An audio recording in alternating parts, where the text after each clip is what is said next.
Trust ವತಿಯಿಂದ ಇವತ್ತು ಏನು ನಾವು 134ನೇ ಜಯಂತಿನ ನಾವು ಡಾಕ್ಟರ್ ಅಂಬೇಡ್ಕರ್ ಅವರು ಆಚರಿಸಕ್ಕಂತ ಬಂದಿದ್ದೀವಿ. ಈ ಮಹಾನ್ ವ್ಯಕ್ತಿಯನ್ನು ನಾವು ಈ ರೀತಿ ಇವತ್ತು ಮೀಡಿಯಾ ಮುಂದೆ ನಾವು ಮಹಿಳೆಯರು ಆಗಿರ್ಬೋದು, ಯಾರೇ ಆಗಿರ್ಬೋದು ಬಂದು ನಾವು ಮಾತಾಡ್ತಾ ಇದ್ದೀವಿ ಅಂತಂದರೆ ಅದಕ್ಕೆ ಬಾಬಾ ಸಾಹೇಬ್ ಅಂಬೇಡ್ಕರ್ ಅವರೇ ಕಾರಣ. ಯಾಕಂತಂದರೆ ಇಂದಿನ ಕಾಲದಲ್ಲಿ ಮಹಿಳೆಯರು ಅಡುಗೆ ಮನೆಗೆ ಸೀಮಿತ ಅಂತೇಳಿ ಬಾಗಿಲಿಂದ ಸಂಧಿಯಲ್ಲಿ ನಿಂತ್ಕೊಂಡು ನೋಡ್ತಾ ಇದ್ರು. ಆ ಒಂದು ನೋಡಿ ಅವರು ಇಷ್ಟೊಂದು ಸಂವಿಧಾನ ಬರೆದು ಮಹಿಳಾ ಮತ್ತು ಪುರುಷರಿಗೆ ಸಮಾನತೆಯನ್ನು ತಂದುಕೊಟ್ರು. ಮತ್ತು ಇವತ್ತೊಂದು ದಿವಸ ನಾವು ಹೊರಗಡೆ ಆಗಿರ್ಬೋದು, ನಮ್ಮ ಏನೇ ಸ್ವಯಂ ಉದ್ಯೋಗ ಆಗಿರ್ಬೋದು, ಈ ಸೈಕಲ್ ಓಡಿಸೋದ್ರಿಂದ ಹಿಡಿದು ವಿಮಾನ ಓಡಿಸೋವರೆಗೂ ಮಹಿಳೆಯರು ಇವತ್ತು ಮುಂದೆ ಇದ್ದಾರೆ ಅಂದರೆ ಅದು ಬಾಬಾ ಸಾಹೇಬ್ ಅಂಬೇಡ್ಕರ್ ಅವರು ಕೊಟ್ಟಂಥ ವರದಾನ ಆಗಿರ್ಬೋದು. ಮತ್ತು ಸಮಾನತೆ ತಂದುಕೊಟ್ಟಂಥವರು ಬಾಬಾ ಸಾಹೇಬ್ ಅಂಬೇಡ್ಕರ್ ಅವರು.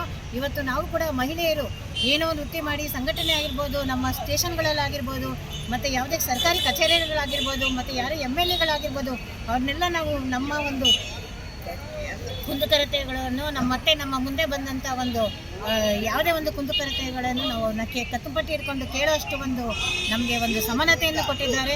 ಅದಕ್ಕೋಸ್ಕರ ಇವತ್ತು ಡಾಕ್ಟರ್ ಬಾಬಾ ಸಾಹೇಬ್ ಅಂಬೇಡ್ಕರ್ ಅವರ ಒಂದು ಜನ್ಮದಿನವನ್ನು ಆಚರಿಸೋಕ್ಕಂತ ಬಂದಿದ್ದೀವಿ.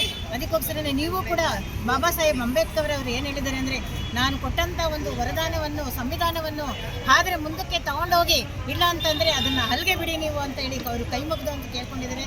ಅದೇ ರೀತಿ ನಾವು ಕೂಡ ಅದನ್ನು ಪಾಲಿಸ್ಬೇಕಂತ ಹೇಳ್ತಾ ನನ್ನ ಮಾತನ್ನ ಮುಗಿಸ್ತಾ ಇದ್ದೀನಿ. ಜೈ ಅಂಬೇಡ್ಕರ್.